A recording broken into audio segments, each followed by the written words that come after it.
Bernal, ingeniero. ¿Perdón? Noelia Bernal. Noelia Bernal. Ya, ustedes van a tener 3 puntos cada una, ¿ya? Ya, ok. Ingeniero, adelante. Ya tengo la intensidad. ¿Cuál es la intensidad? Dígame. 3,75 milímetros sobre hora. ¿Y cómo obtiene usted eso? Dividiendo los milímetros que se han obtenido sobre las 4 horas. 15 entre 4, 15 milímetros sí, que han llovido en 4 horas. ¿Y eso sale sí, cuánto? 3,75. Ya, fíjense, este es el valor que necesito considerar y contrastarlo contra otros valores al interior de ese año, medidos también en 4 horas, ¿no? Si fuera este el valor más grande caído en 4 horas al interior de ese año, entonces esta será la intensidad máxima en 4 horas para 1981, digamos. En todo ese año, las 4 horas en que más ha llovido significan una intensidad de 375 milímetros por hora. Entonces, si hago la operación inversa, la precipitación total en esas 4 horas será 3,75 milímetros por hora, que debo multiplicar por 4 horas. Y eso sale nuevamente a los 15 milímetros. ¿No es cierto? Eso ya lo hemos visto en alguna clase anterior, pero no. Y ya, entonces está comprendido este tema. No hay donde perderse. Por supuesto que estos equipos de pluviógrafo, perdón, ¿cómo te llamabas tú? Que me has dado los 15 milímetros, los 375 milímetros por hora. ¿También eres Noelia? No. Sí, Noelia Bernal, ingeniero. Ya, 2 puntos más por tu intensidad calculada. Este equipo que combina esta especie de pluviómetro con el equipo de relojería, porque esto es todo un equipo de relojería, porque para darle cuerda tiene que tener todo un sistema bien interesante. Y todavía, como les digo, en nuestra zona hay como 5 de esos todavía que están funcionando. Y quiere decir nomás que han sido instalados hace como 20 años. Son nomás instrumentos de precisión. El problema actualmente es que estos papeles le llaman troquelado. Troquelado significa que hay unos agujeritos ahí, tanto en la parte de arriba como en la parte de abajo. Y cuando se terminan estos papeles es un dolor de cabeza porque hay que reemplazar con otros y si no hay, pucha, no sabemos qué hacer. Entonces, ese papel troquelado es necesario para lograr el tambor tiene como unas especies de clavitos ahí donde ingresa el papel y eso hace que el avance del papel horizontal sea parejito todo el tiempo, ¿no? En muchas ocasiones lo que hacen los observadores, cuando ya no hay papel, llegan al sitio y sin el papel, porque no hay papel, llegan al sitio, agarran ese mismo rollo que se enrolla al otro lado y lo vuelven a colocar de nuevo. Pero la plumilla, que en realidad consiste de un lápiz, que también hay que comprarlos, pero obviamente se dan modos. Si ustedes compran lápices de color, rompen el lápiz, la parte interna, la mina la agarran y colocan en su sujetador. Y entonces el mismo papel lo vuelven a utilizar nuevamente en otra fecha. Y cuando uno hace la interpretación de esta banda pluviográfica, tiene que darse modos para detectar de que si el color azul en este caso tiene esta ya, ¿se dan cuenta? Entonces el mismo papel lo usamos 2 veces, incluso he visto que lo usan hasta 3 veces y el momento de interpretar tiene que tener uno mucho cuidado en que el blanco es válido para los 3 meses que acaban de pasar y el celeste es válido para los 3 meses que empiezan después de que se acabó el blanco. Entonces se dan cuenta el trabajo laborioso que hizo ese muchacho para elaborar las curvas IDF. Obviamente hay que hacer mucho más detalle en los cálculos, ¿no? Nosotros solamente estamos viendo cómo se lo aplica y el momento de hacerlo con mucho más dedicación hay que utilizar una serie de formulaciones probabilísticas para detectar si los datos están correctos, hay que hacer un análisis de consistencia, etc. Bueno, con eso más yo creo que no hay dónde perderse. ¿Hay alguna pregunta hasta ahí? Entonces, se dan cuenta que de dónde vienen estos datos que los están viendo acá en la pizarra. Yo creo que lo que queda ahora es simplemente que se pongan a trabajar con este tema y no hay donde, a ver, tal vez vale la pena mostrarles a ustedes esto. En este tema se tienen precipitaciones de muchos años de Valle Grande, que están acá con crucecitas negras, y se han ajustado varias leyes de probabilidad a esos valores de precipitación. El log Pearson 3, máximos extremos, que es una forma de Gumbel, Frechet son los logaritmos de Gumbel, y log normal, 1, 2, 3, 4 leyes diferentes para hacer el análisis. Ya cuando hagan esto en una consultoría, no solamente van a tener que mostrar el ajuste normal, el ajuste de Gumbel a las precipitaciones máximas. Fíjense que cuando hablamos de precipitaciones máximas nos estamos refiriendo a que cada uno de estos valorcitos representa la precipitación más grande caída en cada uno de esos años. Tal vez vamos a ver dónde están estos B6 Pearson. Acá están. Acá vamos a ver los valores originalísimos con los que se ha trabajado. Y acá está, Valle Grande, precipitación máxima adoptada, porque obviamente en estos valores ha sido necesario previamente dilucidar si todos están correctos, porque algunas veces hay algunos valores que, por ejemplo, se salen de la tendencia y hay que aplicar un test estadístico para ver si es un valor fuera de foco. Y si es fuera de foco comprobado con algunas fórmulas estadísticas, tengo que simplemente prescindir de ese valor y considerar de que o se han inventado o algo ha pasado, pero no cae dentro de la tendencia. Entonces, eso se llama depurar la serie previamente. Entonces, son los valores que van desde 1944 hasta 2013, medidos en Valle Grande en el pluviómetro, porque en Valle Grande no hay, creo que hasta ahora no hay un pluviógrafo, es decir, no hay una estación meteorológica que contenga un pluviógrafo y que nos proporcione datos cada 10 minutos de precipitación. Entonces, lo único con lo que contamos en Valle Grande serían esos valores, cada uno de ellos el más grande diario caído al interior de ese año. Y esos son los valores que están siendo mostrados acá. Obviamente, primero han sido ordenados de menor a mayor, se les ha asignado una probabilidad con la forma que ustedes saben, ¿no es cierto?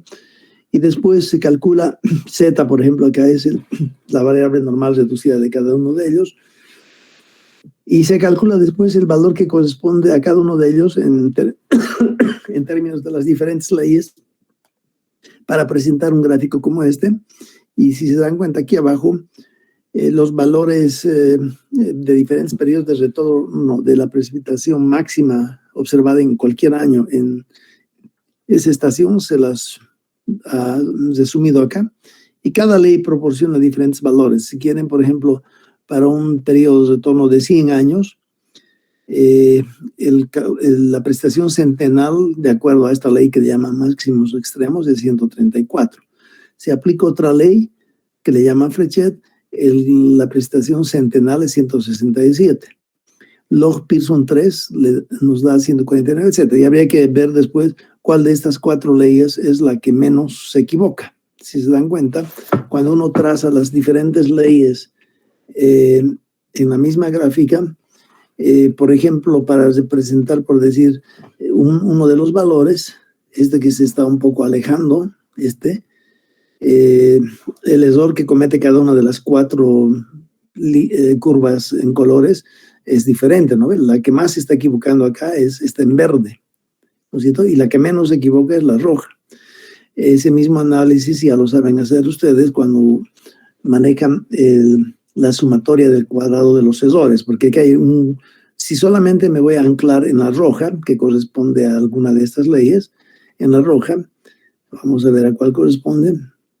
La roja es la ley de máximos extremos, que es Gumbel en realidad. En la roja, fíjense que para el primer dato aquí a la izquierda se equivoca horrores, ¿no? Hay un error que le llamaremos negativo hacia abajo. Para el segundo punto también hay un error, para el tercer punto hay un error, para el cuarto punto casi no hay error, en el quinto parece que no hay error. Así, y el momento que se vayan hacia arriba, acá el error ya es positivo. Y obviamente todos esos errores se los eleva al cuadrado y se los suma y tenemos el conjunto de el indicador que nos permite saber en su conjunto cuánto se equivoca esa ley. Y de esa manera se puede, a partir de ello, adoptar la curva probabilística, una de las 4, que es la que adoptamos, y con esa continuamos los trabajos, ¿no es cierto? También hay log normal. Fíjense, log normal significa de que yo he tomado todos los valores observados y previamente a cualquier cálculo lo que he hecho ha sido sacarles logaritmos y trabajar con los logaritmos y a esos logaritmos aplicarle la ley normal. Y esa también nos puede dar una idea de comparativa de cuán buena es esa ley. Bueno, un poco eso es lo que tienen que ya nomás hacer. Creo que todo ha sido cubierto. No sé si hay alguna pregunta.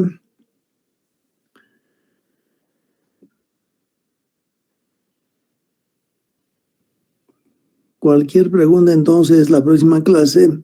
Y por favor, pónganse las pilas, empiecen a trabajar en este tema para que quede clarito que tenemos ya aprobada este tema, esta materia. Y de ahí vamos a continuar con otro tema.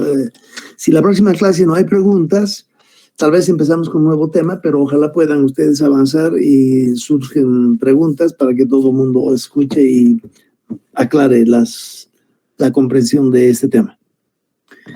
¿Hasta ahí hay alguna pregunta? Porque si no, por ahí nos podemos despedir. Les cuento que ya he enviado a los auxiliares el listado de las notas del primer examen, así que ellos seguramente se los van a enviar. Ya les dije en la anterior clase que las notas comprenden absolutamente todo, los puntos ganados en las clases, la nota de los auxiliares también.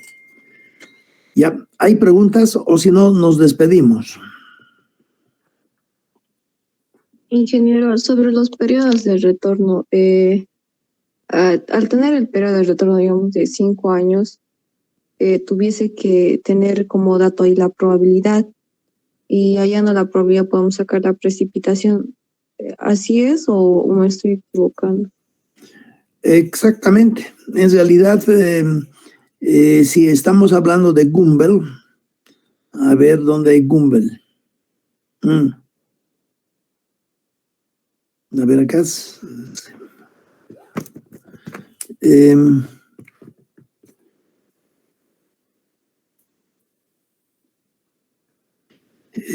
Ya.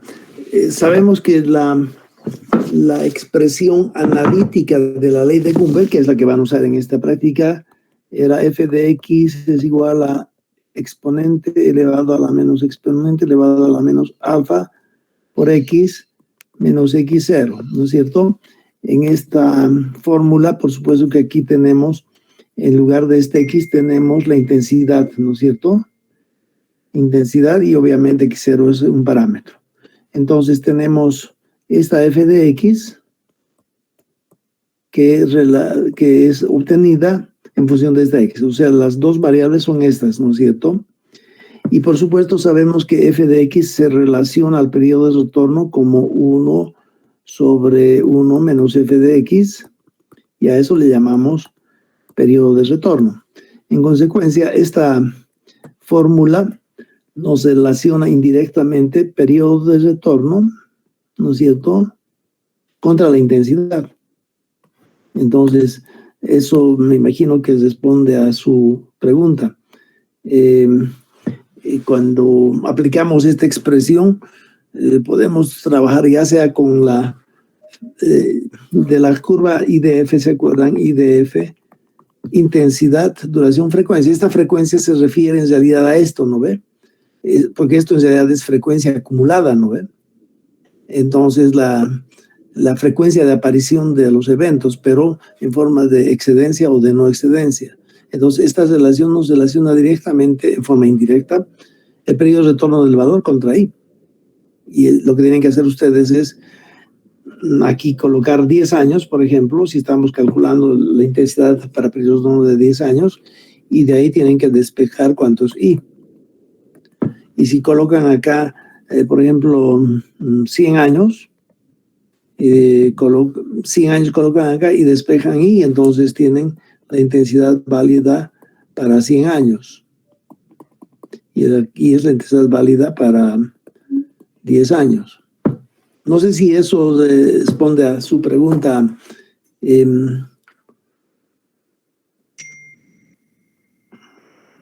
ingeniero. ¿Sí? Es cuestión de que sigan dándole vueltas. Obviamente, primera vez que ustedes se están confrontando con estos temas, y obvio que deben haber un montón de preguntas, incertidumbres, pero mientras más practiquen, mientras más le den a un tema, más aprenden.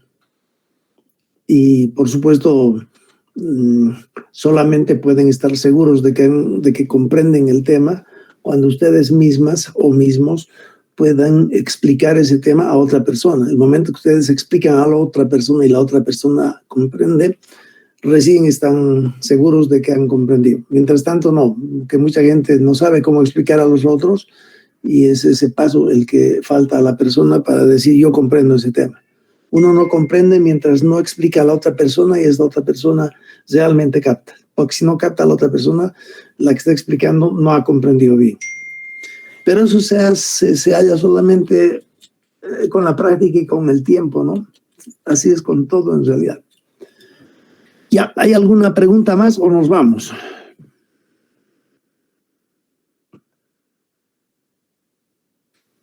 Bueno, pues ya que nadie se anima a hablar, que les vaya bien, los veo la próxima clase y denle duro a esta y a otras materias también. Ya, que les vaya bien entonces, hasta luego. Hasta luego, ingeniero. Hasta luego.